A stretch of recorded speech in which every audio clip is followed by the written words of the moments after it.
بسم اللہ الرحمن الرحیم۔ السلام علیکم محترم ناظرین و سامعین، آپ سن رہے ہیں شہرۂ آفاق ناول میں ایک جاسوس تھا، جس کے مصنف ہیں محترم طارق اسماعیل ساگر صاحب اور میں ہوں ڈاکٹر محمد انیب سلیمی۔ تو آئیے محترم ناظرین و سامعین، ہم بڑھتے ہیں اس کہانی کی 30ویں قسط کی جانب۔ مقررہ وقت پر میں، اشوک اور منوہر سنگھ مکمل تیاری کے ساتھ سوامی دیانند کے آشرم کی طرف بڑھ رہے تھے۔ ہماری اطلاعات کے مطابق سوامی نے آشرم سے باہر نکلنا قریباً بند کر رکھا تھا، لیکن آج بدقسمتی اسے آشرم سے باہر لے آئی تھی۔ ایک دھارمک سماگم میں شرکت کے بعد وہ رات کو کافی دیر گئے آشرم کی طرف واپس آ رہا تھا۔ جب اس کی کار مطلوبہ مقام پر پہنچی تو میں نے طے شدہ پروگرام کے مطابق ایک جھاڑی کی اوٹ میں چھپے چھپے ایک سائیکل، جس پر ایک گٹھڑی اس انداز میں بندھی تھی کہ دور سے اس پر بیٹھا سوار نظر آئے، اس کی کار کے آگے لڑکھا دی۔ ڈرائیور اس اچانک صورتحال سے اتنا گھبرایا کہ وہ گاڑی کو کنٹرول کرتے کرتے درخت سے جا ٹکرایا۔ اس کے ساتھ ہی اشوک اور منوہر سنگھ دونوں نے ایک ہی وقت میں 2 دستی بم اس پر پھینک دیے۔ زوردار دھماکہ ہوا اور کار کے اپنے مسافروں سمیت پرخچے اڑ گئے۔ دھماکہ اتنا زوردار تھا کہ اگرچہ اپنی کارروائی سر انجام دینے کے بعد میں کافی فاصلے پر پہنچ گیا تھا، مگر اس کے باوجود منہ کے بل زمین پر آ رہا اور نہ جانے کتنی دیر یوں ہی پڑا رہا، لیکن فوراً اٹھ کھڑا ہوا کیونکہ ہماری توقعات کے بالکل برعکس پولیس کی پیٹرولنگ جیپ کا سائرن فضا میں گونجنے لگا تھا۔ نکسل باڑی تربیت یافتہ گوریلوں کی طرح منصوبہ ترتیب دیتے تھے اور انہی کے سے انداز میں اس پر کام کیا کرتے تھے۔ میرے علم میں کم از کم ایسا کوئی واقعہ نہیں تھا کہ پولیس نے کبھی کسی نکسل باڑی کو موقع واردات سے گرفتار کیا ہو۔ اس کی وجہ صرف یہ تھی کہ وہ اپنی واردات کے نتیجے میں پیش آنے والے تمام ممکنہ نتائج پر غور کر کے تمام خطرات کا سدباب بھی پہلے ہی سے سوچ لیا کرتے تھے۔ یہاں بھی تقریباً ایسی ہی صورتحال درپیش تھی۔ جس جگہ ہم نے سوامی دیانند کو مارنے کا منصوبہ بنایا تھا، یہ ایک ذیلی سڑک تھی اور بہت کم پولیس کی پیٹرول پارٹیز اس طرف آیا کرتی تھیں، لیکن شاید دھماکے کی آواز نے جو چاروں طرف پھیل گئی تھی کسی پیٹرول پارٹی کو صورتحال کی سنگینی کا احساس دلا دیا تھا، اور وہ لوگ اب سائرن بجاتے اسی طرف آ رہے تھے۔ منصوبے کے مطابق ہم تینوں کو اب 3 مختلف اطراف میں سفر کرنا تھا۔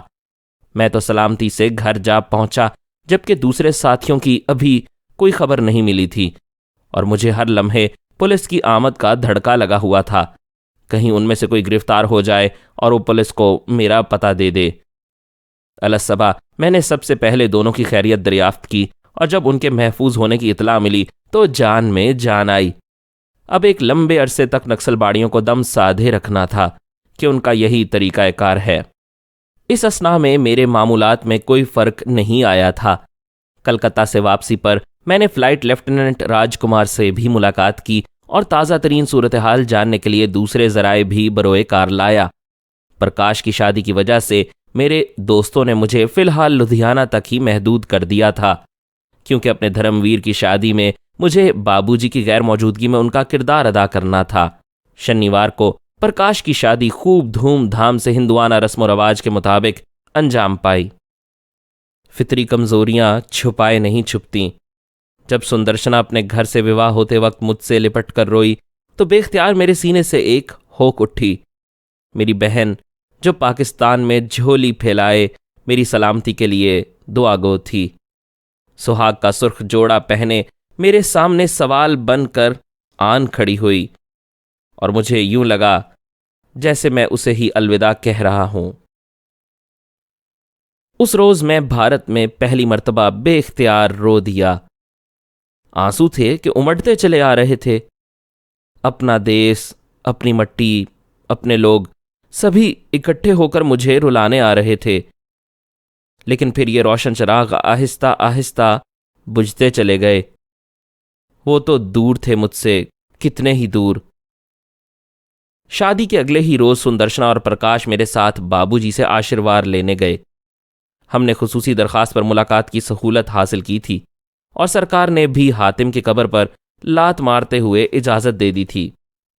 بوڑھا کامریڈ جو خونی رشتوں سے زیادہ نظریاتی رشتوں کا قائل تھا، پہلے تو پتھر بنا دونوں کو دیکھتا رہا، پھر بلک اٹھا، لیکن سیانہ تھا، جلد ہی اپنے جذبات پر قابو پا گیا۔ شاید قدرت کو یہی منظور ہے کہ اس گھر میں جو بھی خوشی آئے وہ تمہارے واسطے سے آئے، بابو جی نے مجھے سینے سے لگاتے ہوئے کہا۔ میں ان کی اس بات کا کیا جواب دیتا؟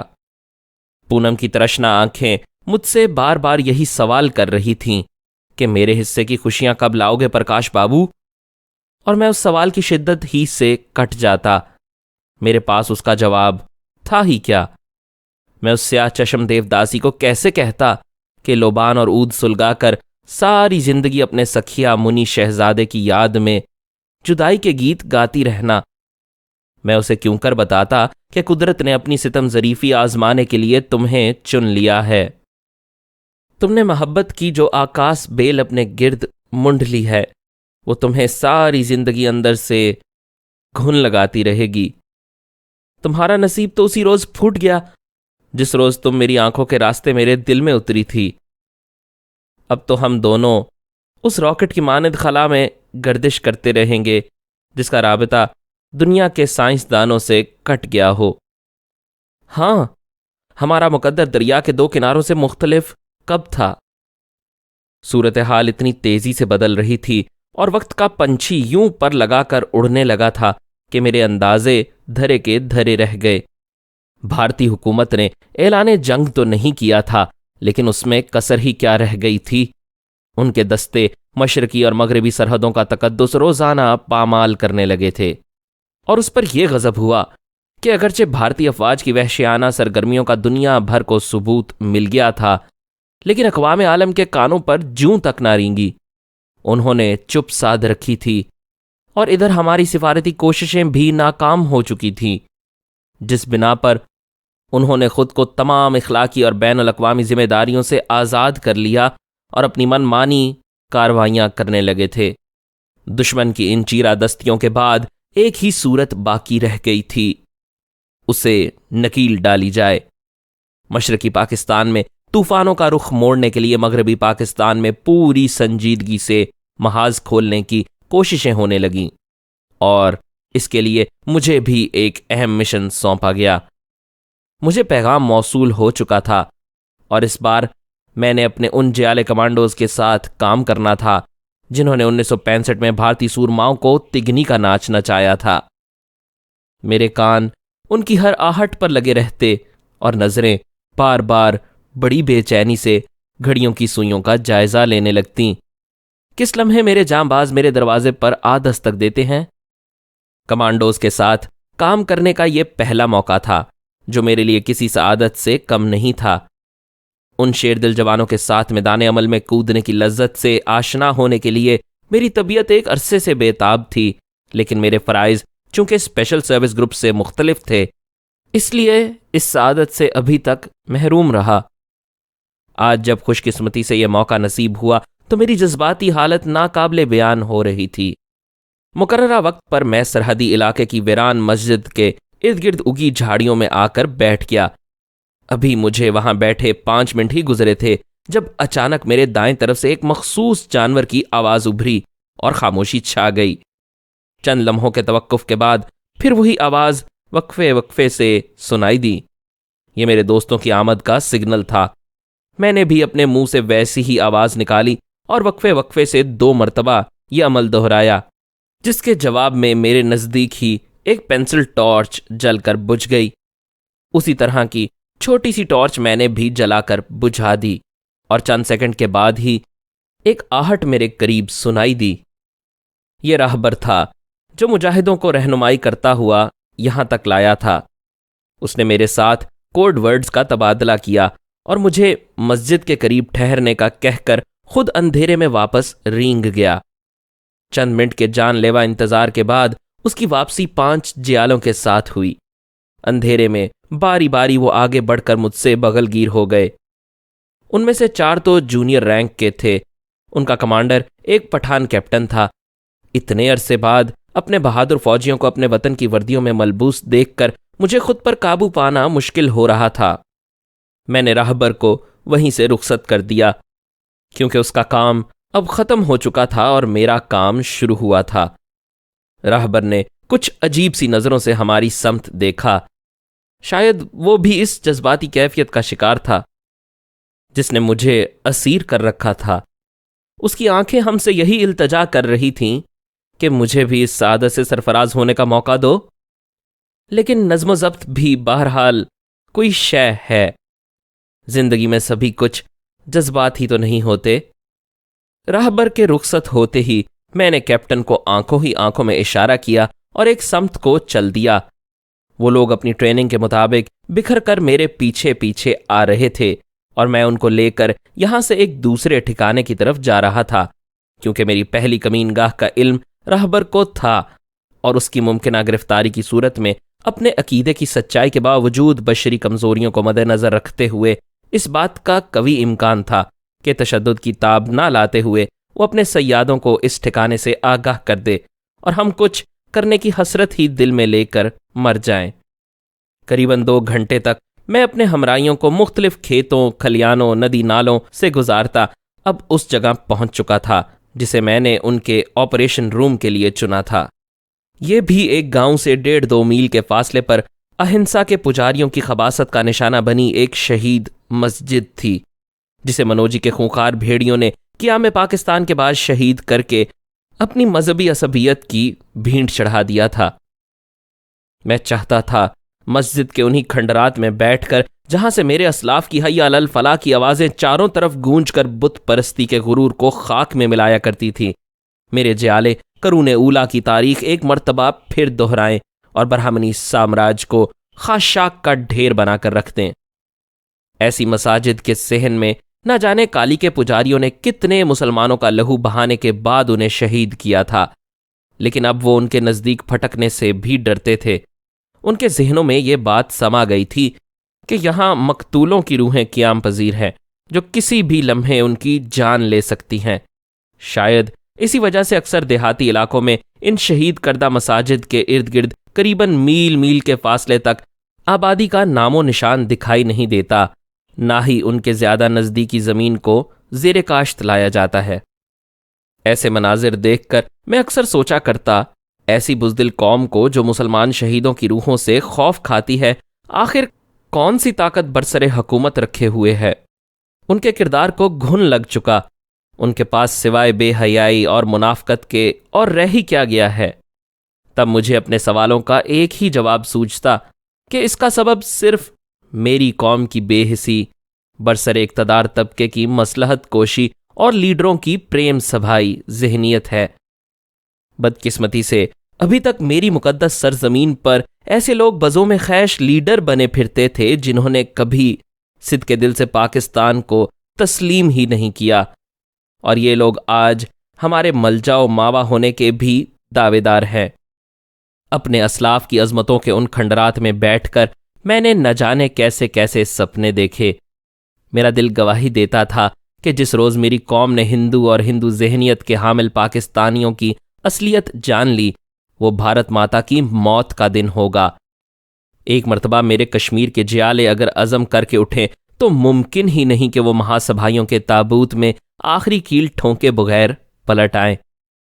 کاش میری بھولی قوم ہندو ذہن کی چلتر بازیوں سے آگاہ ہو سکے، اے کاش۔ اپنے مہمانوں کی مہمان نوازی کے لیے میں نے چائے سے بھرا تھرمس اپنے پاس رکھا تھا۔ سب سے پہلے میں نے ان کی تواضع چائے سے کی، پھر کیپٹن کے اشارے پر اس کے چاروں ساتھی اس جگہ کے چاروں طرف بکھر کر پہرا دینے لگے، جبکہ کیپٹن صاحب ایک نقشہ بچھا کر میرے سامنے زمین پر بیٹھ گئے۔ ایک چھوٹی سی ٹارچ کی روشنی میں انہوں نے اپنے ٹارگٹ کی نشاندہی کی۔ یہ ایک فوجی نوعیت کا پل تھا جسے وہ تباہ کرنے آئے تھے۔ کشمیر میں نظام رسد اور مواصلات کا انحصار ان چھوٹے چھوٹے پلوں پر ہے جو تیز رو پہاڑی ندی نالوں پر بنائے جاتے ہیں۔ ایسے پلوں کی حیثیت بھارتی آرمی کے نزدیک شاہرگ کی طرح ہوتی ہے۔ اگر 1-2 پل بھی تباہ ہو جائیں تو فوج کا بہت بڑا حصہ مفلوج ہو کر رہ جاتا ہے۔ پلوں کی اسی اہم نوعیت کے پیش نظر یہاں ہر وقت فوج تعینات رہتی تھی، اور ایسے اہم نوعیت کے پلوں کے دونوں اطراف میں مضبوط مورچہ بندیاں کی جاتی ہیں۔ ان کے ساتھ ساتھ پاکستانی کمانڈوز کے ممکنہ حملے کے پیش نظر یہاں بڑے بڑے پختہ بنکر تعمیر کیے گئے تھے، جن کا سلسلہ اندر ہی اندر کافی دور تک پھیلتا چلا گیا ہے۔ ان بکھری ہوئی پوزیشنز پر مورچہ زن افواج کے لیے جگہ جگہ پیٹرول ڈمپ اور گولہ بارود کے ذخیرے بھی رکھے جاتے تھے اور ان کی نقل و حرکت جاری رہتی تھی۔ پاکستانی کمانڈوز اور کشمیری حریت پسند چھپ کر اچانک حملہ کرتے اور زیادہ تر اسلحے کے ڈپوؤں، پیٹرول کے مراکز اور فوجی کانوائے کی سپلائی لائن میں اچھا خاصا شگاف بنایا کرتے تھے۔ ایسے کسی پل کی تباہی سے بھارتی افواج کی سپلائی لائن میں اچھا خاصا شگاف پڑ جاتا تھا، جس کو پر کرنا ان کے لیے فوری طور پر ناممکن ہو جاتا، کیونکہ اکثر و بیشتر ایک کے فوراً بعد انہیں دوسرے ناگہانی حملے کا سامنا کرنا پڑتا۔ یہ سرفروش بھی ایک ایسے ہی اہم نوعیت کے پل کو تباہ کرنے آئے تھے۔ سب سے اہم کام تھا اپنے ٹارگٹ کو اپنی آنکھوں سے دیکھ کر اس کا بھرپور جائزہ لینا، تاکہ اس کی تباہی کے لیے مؤثر منصوبہ بندی کی جا سکے۔ میں تو اس پل سے 2-3 مرتبہ گزر چکا تھا، لیکن کیپٹن صاحب کو اس کا نظارہ کروانا پھر بھی ضروری تھا، جس کا بندوبست میں نے پہلے ہی کر رکھا تھا۔ ارد گرد کے مقامی دیہاتوں سے جو لوگ پٹھان کوٹ یا جموں جاتے تھے، انہیں اسی پل سے گزر کر جانا پڑتا تھا۔ سوا اس کے چارہ نہیں تھا۔ الصبح کیپٹن صاحب نے اپنے ساتھیوں کو ضروری ہدایات دے کر وہیں چھپ کر انتظار کرنے کا حکم دیا اور خود میرے ساتھ دیہاتیوں کے لباس میں چل دیے۔ میں نے ان کی سرخ و سفید رنگت کے پیش نظر انہیں مقامی پنڈتوں کے سے انداز میں کپڑے پہنائے تھے۔ بطور احتیاط پھر بھی ہم نے اپنے لباسوں میں پسٹل چھپا رکھے تھے۔ کپڑے کا ایک تھیلا میرے ہاتھ میں تھا جس میں کچھ کاغذات تھے، اور دوسرا ان کے ہاتھ میں جس میں کھانے کی اشیاء رکھی تھیں، کیونکہ برہمن زیادہ تر اپنے گھر کے پکے کھانے پر ہی انحصار کرتے ہیں۔